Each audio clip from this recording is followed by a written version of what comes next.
Hi, I'm Kelly Hancock with Faithful Provisions, and today we're going to talk about flash freezing, how to do it, and why you want to do it. So the reason you want to flash freeze is where you usually use coupons to save on things that are non-perishable. I use flash freezing to save on items like produce and meat that are perishable.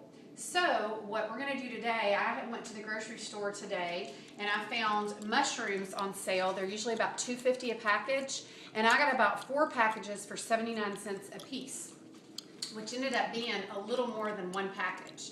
So I saved 75%, and now I'm going to flash freeze these. And what I'm going to use them for is I'm going to use them in soups and stews and stroganoffs and spaghetti and different things like that over the next few months, and I've paid a fraction of the price.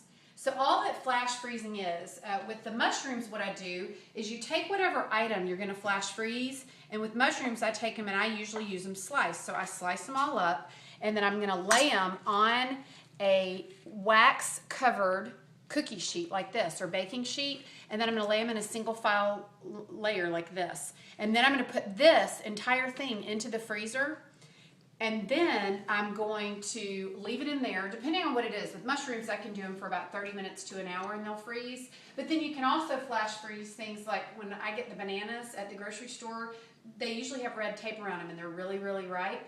So we will flash freeze those. We'll cut them into pieces just like the mushrooms, and we'll put them on a cookie sheet, and then my son will eat them as a snack, just the individual pieces, or we will put them in smoothies. Now, what we do, just so you know, once you freeze this completely, the goal is that each individual piece is frozen. So then what I'm going to do when it's completely frozen is put it into a big gallon or a quart freezer bag, and then when I want to use the mushrooms, or when I want to use the bananas or butternut squash, whatever it is that I'm freezing, I can get out exactly how much I need instead of having a big huge lump of frozen food. So I can pull out individual servings. So for instance, when my garden had tons and tons of peppers, I did the peppers this way, and then when I wanted to use it in spaghetti and chili, I just grabbed my 1 cup serving and I pulled it out that way. Okay, so it was very easy.